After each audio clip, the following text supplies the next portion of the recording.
Assalamualaikum warahmatullahi wabarakatuh. Perkenalkan, nama saya Esya Ainun Nadia dengan NIM 11123000053 dari Prodi Administrasi Negara Fakultas Ilmu Sosial dan Ilmu Politik Universitas 17 Agustus 1945 Surabaya. Video ini untuk memenuhi tugas akhir semester mata kuliah Hukum Administrasi Negara yang dibimbing oleh Bapak Edi Wahyudi, SH, MSI. Baik, masuk ke materi yang pertama, pengertian hukum tata negara. Hukum tata negara merupakan cabang hukum yang mengatur struktur, fungsi, dan hubungan antar lembaga-lembaga, di mana fokusnya pada struktur dan organisasi negara, seperti pembagian kekuasaan, sistem pemerintahan, dan hubungan antar lembaga. Hukum administrasi negara dan hukum tata negara juga memiliki perbedaan, seperti subjek pengaturan, di mana hukum tata negara mengatur struktur dan fungsi lembaga-lembaga negara, sedangkan dalam hukum administrasi negara, subjek pengaturan itu mengatur pelaksanaan tugas pemerintah oleh aparatur negara dan hubungan dengan warga negara. Sifat dalam hukum tata negara memiliki sifat yang normatif mengatur tentang kerangka dasar negara, sedangkan hukum administrasi negara memiliki sifat fungsional, mengatur tentang implementasi kebijakan dan administrasi sehari-hari. Ruang lingkup dalam hukum tata negara juga bersifat makro, di mana mencakup keseluruhan sistem ketatanegaraan. Sedangkan dalam hukum administrasi negara ini bersifat mikro, di mana terkait dengan kegiatan harian administrasi negara dan layanan publik. Hukum administrasi negara dan hukum tata negara saling berhubungan satu sama lain, karena hukum tata negara sebagai kerangka, di mana hukum tata negara tersebut membentuk kerangka hukum tentang bagaimana lembaga negara harus dibentuk dan bagaimana kekuasaan mereka diatur. Hukum tata negara sebagai implementasi, di mana mengatur bagaimana lembaga-lembaga yang dibentuk oleh hukum tata negara melaksanakan tugas dan wewenangnya secara operasional. Contohnya, Konstitusi Undang-Undang 1945 menetapkan kewenangan Presiden hukum tata negara, sementara hukum administrasi negara mengatur bagaimana Presiden menjalankan kewenangannya tersebut seperti menerbitkan keputusan Presiden. Bagaimana sih praktik dalam hubungan antara keduanya? Yang pertama, struktur lembaga negara, di mana hukum tata negara menentukan pembentukan lembaga eksekutif, sedangkan kementerian dan hukum administrasi negara mengatur fungsi operasional dan kewenangan masing-masing lembaga. Pembuatan kebijakan dalam pembuatan kebijakan hukum tata negara menetapkan prosedur pembuatan undang-undang, sedangkan hukum administrasi negara mengatur pelaksanaan undang-undang tersebut melalui operatur pelaksanaan seperti PP, Pilpres, dan lain-lain. Berikut contoh kasus hubungan hukum administrasi negara dan hukum tata negara. Hukum tata negara mengatur bagaimana prosedur pemilihan pejabat negara, misalnya seperti menteri, sedangkan hukum administrasi negara mengatur pelaksanaan tugas menteri, penerbitan keputusan, dan tanggung jawab dalam pemerintahan sehari-hari. Kasus peraturan pemerintah. Hukum tata negara menetapkan kewenangan Presiden untuk membuat peraturan pemerintah, sedangkan hukum administrasi negara mengatur bagaimana peraturan pemerintah tersebut diimplementasikan oleh lembaga-lembaga pemerintah. Keselingteraturan antara hukum administrasi negara dan hukum tata negara. Tata negara sebagai dasar legalitas. Hukum administrasi negara itu membutuhkan landasan dari hukum tata negara untuk memberikan kewenangan yang sah bagi lembaga eksekutif dan aparatur negara. Administrasi negara sebagai landasan hukum. Hukum administrasi negara itu juga berperan mengimplementasikan aturan-aturan yang dibuat berdasarkan kerangka hukum tata negara.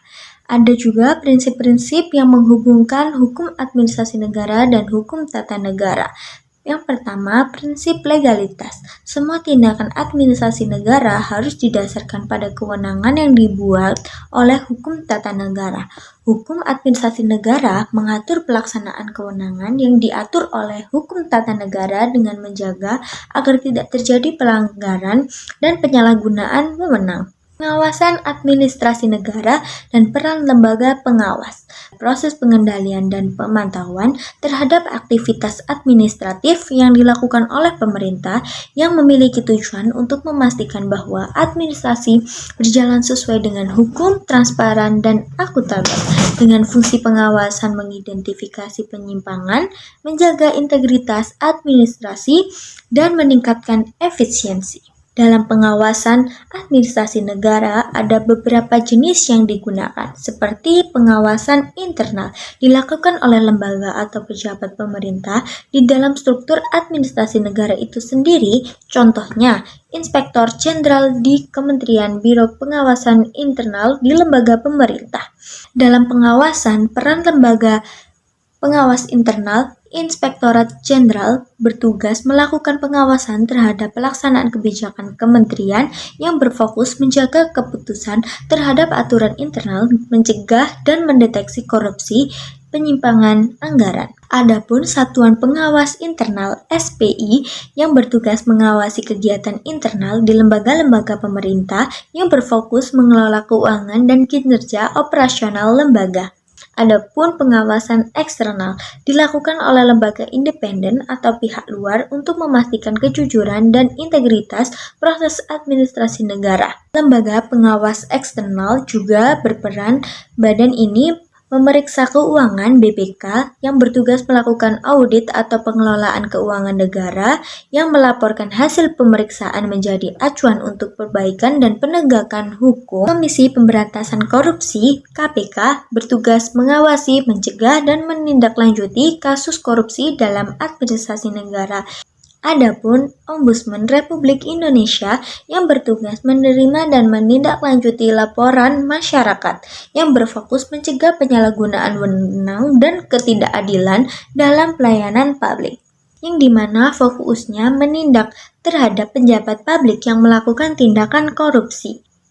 Mekanisme pengawasan administrasi negara. Yang pertama, perencanaan. Menyusun rencana dan program pengawasan berdasarkan area yang dianggap rentan, lalu melakukan pelaksanaan, mengumpulkan data, dan melakukan pemeriksaan terhadap administrasi. Yang ketiga, evaluasi, menganalisis hasil pengawasan untuk menemukan penyimpangan. Yang keempat, melaporkan. Menyusun laporan hasil pengawasan dengan rekomendasi perbaikan. Yang terakhir, tindakan lanjut. Melakukan tindakan berdasarkan hasil pengawasan, termasuk menetapkan sanksi jika diperlukan. Dalam pengawasan administrasi negara juga memiliki beberapa tantangan, seperti korupsi dan kolusi, kesulitan dalam mendeteksi dan memberantas korupsi yang melibatkan pejabat tinggi, dan kurangnya transparansi sistem administrasi negara, dan kurangnya akses publik terhadap informasi. Pengawasan yang lemah juga salah satu tantangan karena keterbatasan sumber daya pengawas, baik dari segi jumlah maupun kualitas SDM sendiri. Solusi yang bisa dilakukan untuk meningkatkan pengawasan, meningkatkan kapasitas pengawas, pelatihan bagi pengawas agar lebih profesional dan kompeten. Transparansi pemerintah juga memperkuat mekanisme transparansi seperti open data dan akses publik terhadap informasi. Penguatan lembaga pengawas memberikan dukungan penuh terhadap lembaga pengawas untuk independen dalam melakukan tugasnya. Apa sih sengketa dalam administrasi negara? Sengketa yang ditimbulkan antar perorangan dengan lembaga negara yang disebabkan oleh adanya kebijakan yang dibuat atau tindakan oleh pejabat negara. Sengketa administrasi negara merupakan perselisihan antara warga negara atau badan hukum dengan pemerintah terkait dengan tindakan administratif.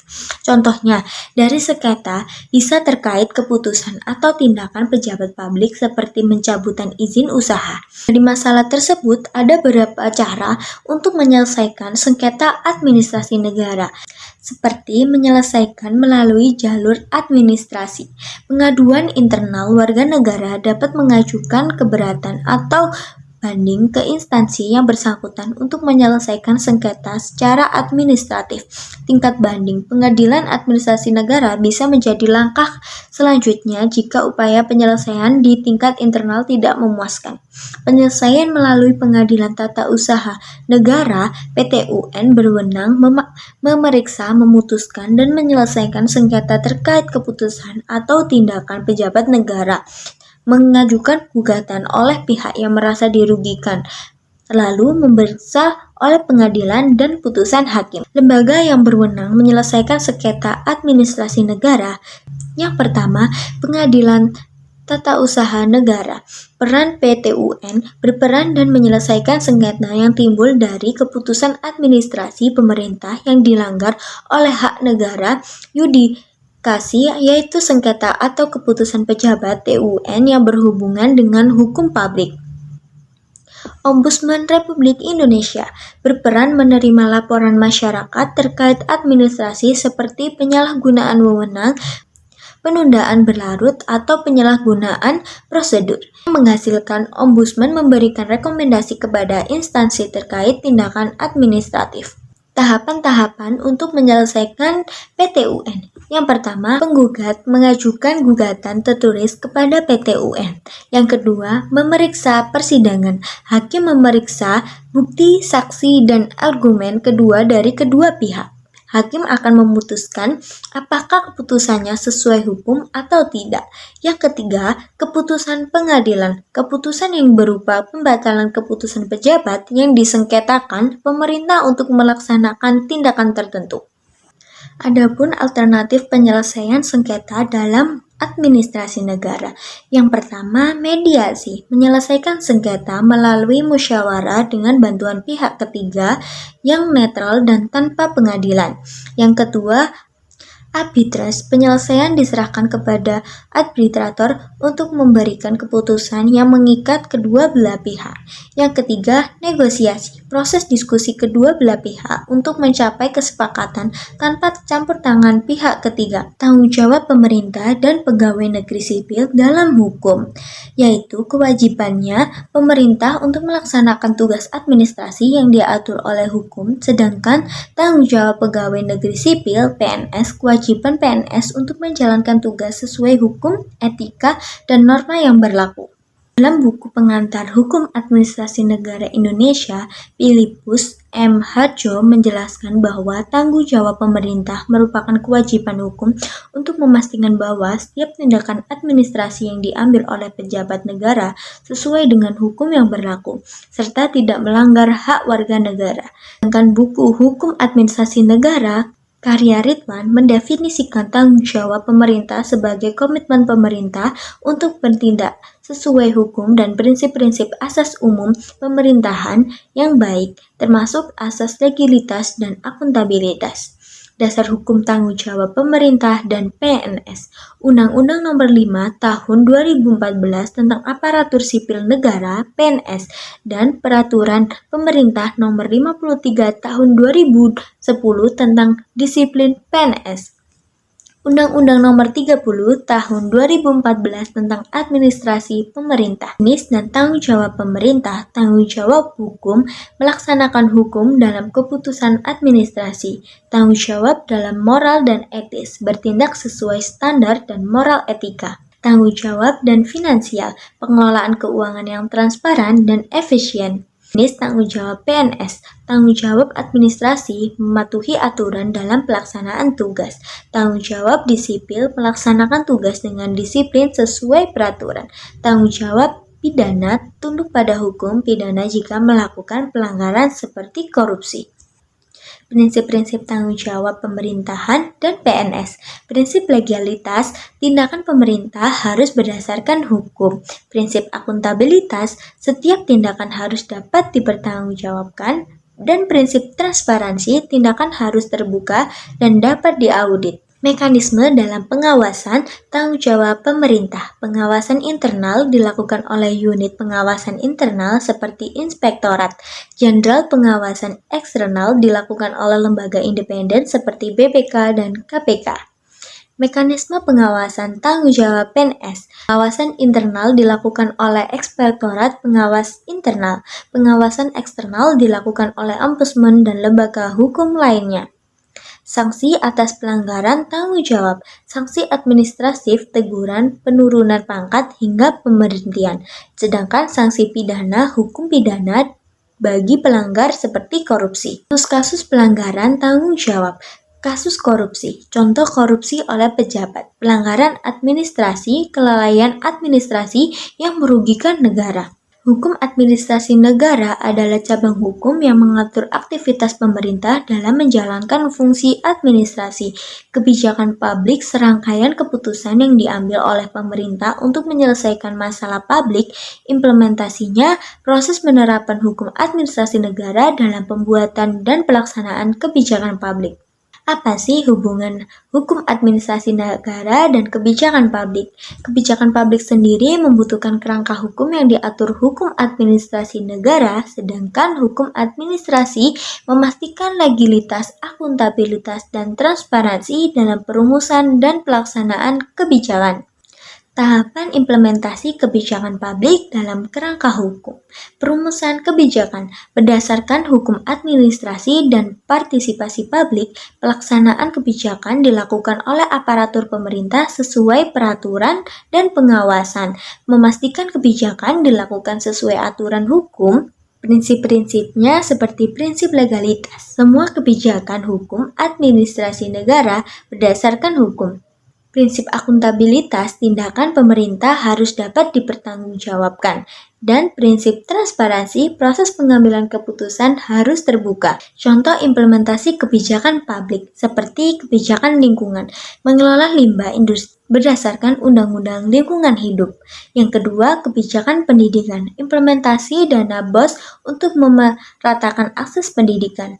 Kemudian, kebijakan ekonomi, penyaluran bantuan sosial yang diatur oleh pemerintah daerah. Kebijakan ekonomi, penyaluran bantuan sosial yang diatur oleh peraturan pemerintah. Adapun tantangan implementasi hukum administrasi negara, yang pertama, kurangnya kepatuhan terhadap hukum, yang kedua, birokrasi yang lambat dan tidak efisien, dan yang terakhir, keterbatasan sumber daya manusia dan finansialnya. Yang bisa meningkatkan implementasi menggunakan penguatan regulasi yang mendukung kebijakan publik, pelatihan bagi aparatur pemerintah, peningkatan pengawasan oleh lembaga terkait. Baik, itu saja yang dapat saya sampaikan. Saya mohon maaf apabila dari penjabaran saya ada salah kata. Wassalamualaikum warahmatullahi wabarakatuh.